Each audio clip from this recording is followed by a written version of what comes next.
Salut Internet, comment va? Bienvenue à toi, auditeur du podcast. Depuis l'été 2019, je me suis lancé dans ce projet appelé Let's Talk Venture, qui mettait en lumière les aventures des backpackers, voyageurs et aventuriers aux folles histoires. Mais avec la pandémie actuelle du Covid-19 et la remise en question du voyage, de nos déplacements et de nos modes de consommation, ça me semblait assez hors contexte de continuer ce projet avec cette ligne édito initiale.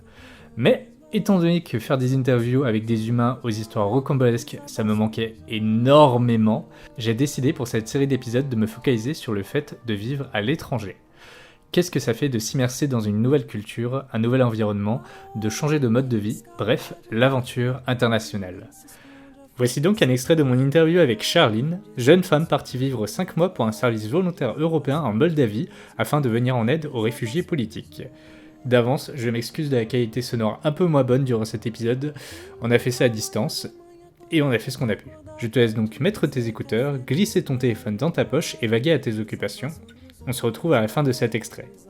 Une autre question qui me vient comme ça un peu en désordre, c'est comment ça s'est passé ton arrivée là-bas ? Déjà, comment ça s'est passé là, quand t'as appris que t'allais partir là-bas aussi ? Alors, comment ça s'est passé ? En fait, c'est mon ONG du coup qui m'a dit que j'étais sélectionnée. Ouais. En fait, ce qui se passe, c'est que dans le service volontaire européen, c'est ce que je trouve assez bien pour des jeunes, par exemple comme moi, qui avaient envie de partir, mais comment dire, moi je sais personnellement qu'à ce moment-là, j'aurais pas été assez téméraire pour partir seule avec un sac à dos. J'adorais le faire un jour, mais j'étais réaliste et je me disais, pour l'instant, tu n'es pas capable de faire ça. Voilà. Et l'avantage du service civique européen, c'est que en fait, on est encadré avant, pendant et après. Donc en fait, moi, j'ai une organisation d'envoi française qui s'appelle Eurasianet, qui est située à Marseille.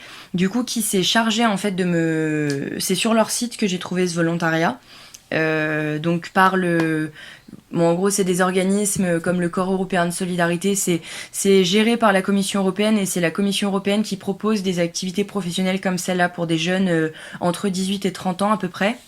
Donc j'ai trouvé ce volontariat sur leur site internet.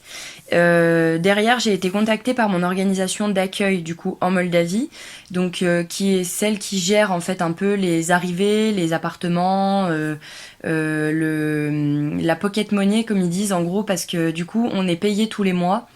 À hauteur du coup du niveau de vie du pays dans lequel on est. Donc nous par exemple en Moldavie, comme le niveau de vie est très bas, on était payé 150 € par mois, mais du coup en termes de ratio par rapport à la vie du pays, ça suffisait largement pour vivre. Donc ça incluait la nourriture, les transports en commun et l'argent de poche, en fait, activités un peu autres. Donc c'est l'organisation d'accueil qui gère tout ça. Donc après il faut remplir les contrats par rapport du coup à l'argent avec tous les renseignements classiques pour partir. Il y a une assurance du coup internationale parce que la Moldavie n'étant pas dans l'Union européenne, la carte d'assurance maladie européenne ne marche pas.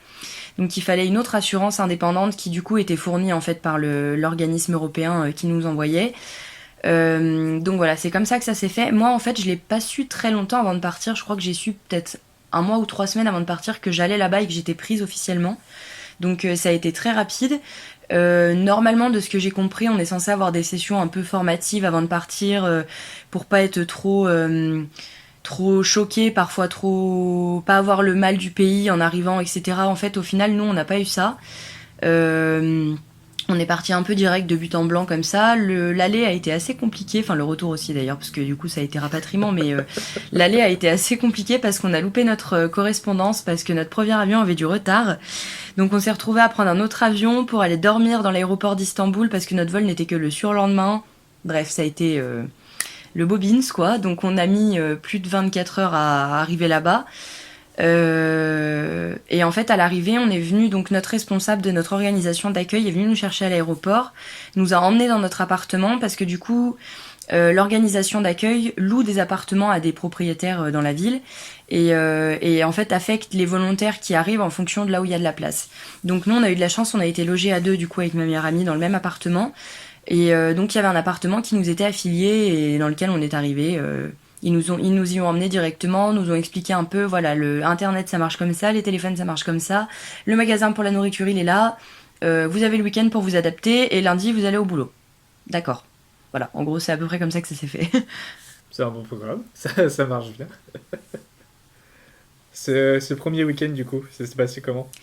Bah ça s'est passé qu'au début on a dormi, parce que comme on avait pas trop dormi à l'aéroport d'Istanbul quand même, on a beaucoup dormi.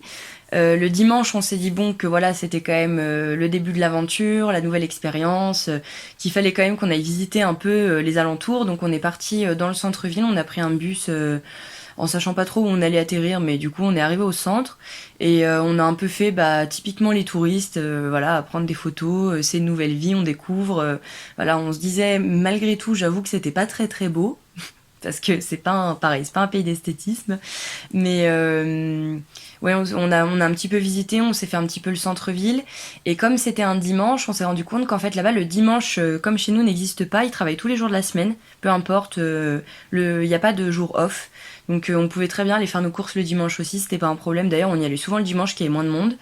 Donc tous les magasins sont ouverts, donc on a pu faire le tour, un peu regarder voilà les différentes boutiques, comment ça se présentait là-bas, les différents magasins, un peu la nourriture aussi parce que bah au début la nourriture c'est pas évident de s'y adapter quand on connaît pas du tout. Alors il y avait quelques produits qu'on reconnaissait quand même, mais ceux par exemple sur lesquels c'est écrit en cyrillique, voilà, on savait pas trop si on achetait du lait ou de la crème. Enfin c'est bête, mais c'est vrai qu'au début voilà il faut un temps de d'adaptation et puis au final ben voilà, on a un peu visité, on s'est un peu fait au premier code, on va dire, et derrière, le fait d'avoir des collègues du coup au travail qui étaient des locaux, en général, quand on avait une question, quand on était perdu, c'était vers eux qu'on se tournait pour qu'ils nous expliquent comment ça marche et pour pas passer trop pour des ovnis dans cette société, quoi.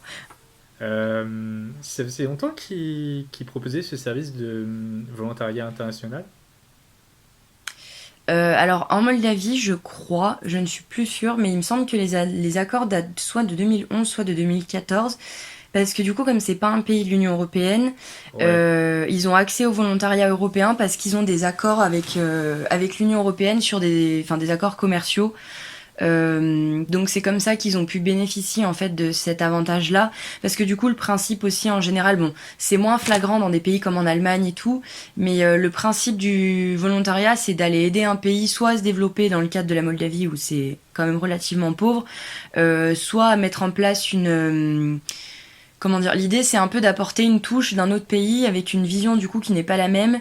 Et en fait la question qu'on nous pose en général c'est un peu toi avec ta vision de français, d'anglais, de tout ça, comment tu interviendrais sur telle situation au vu de l'éducation que tu as reçue et de ta façon de voir les choses.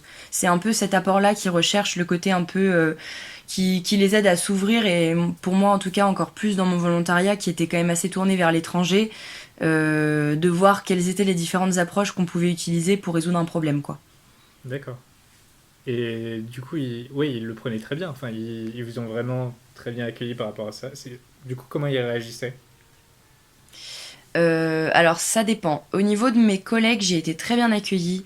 Ouais. Ça a été sincèrement mes mentors du début à la fin parce que bah voilà, comme je disais, quand j'avais une question, même quand on voulait partir visiter d'autres choses, comment on fait pour aller là-bas, eh ben il faut que tu ailles à tel endroit, prendre tel bus, machin. Donc ça c'était vachement bien.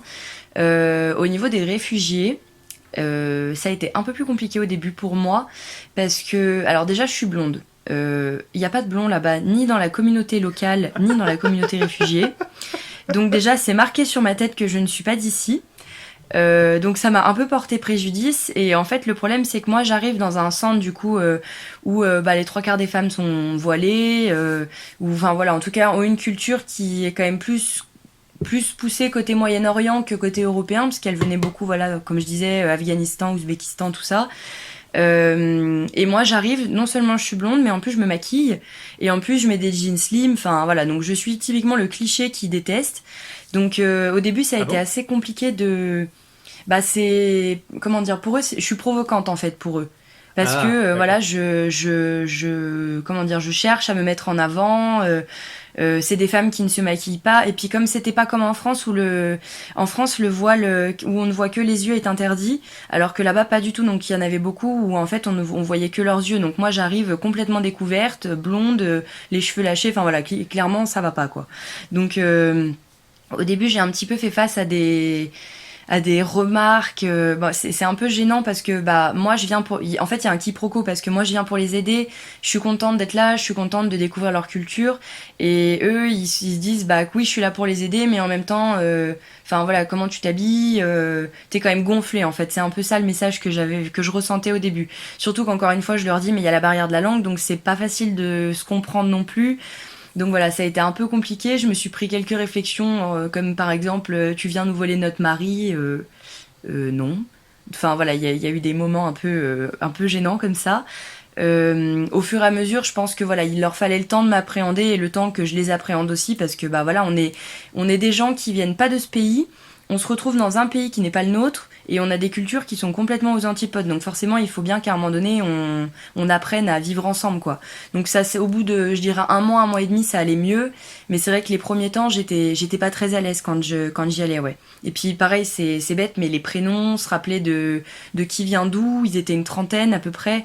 Donc entre celui qui vient de Russie, celui qui vient de l'Ouzbékistan, celui qui vient du Nigeria, enfin voilà, c'est un peu, faut tout imprimer très vite, c'était un peu compliqué. Mais c'est le seul, on va dire, problème un peu d'intégration que j'ai eu. Mais du coup, c'était pas avec les locaux, c'était avec les réfugiés. Un grand merci à Charline d'avoir accepté de me laisser enregistrer cet épisode, et surtout, merci à vous d'avoir écouté cet épisode jusqu'au bout. Je vous invite chaudement à aller écouter l'épisode complet ainsi que les épisodes précédents de Let's Talk Venture, et vous pouvez retrouver d'autres épisodes de Let's Talk Venture sur YouTube, Apple Podcast, Deezer, Spotify, PodCloud, les archives d'internet et vos applis de podcast dédiés. Vous pouvez m'aider à faire grandir ce podcast en y mettant une note et un commentaire sur iTunes ou YouTube, mais surtout en partageant le podcast et en parlant autour de vous. Je compte sur vous. On se retrouve très vite pour de nouvelles aventures.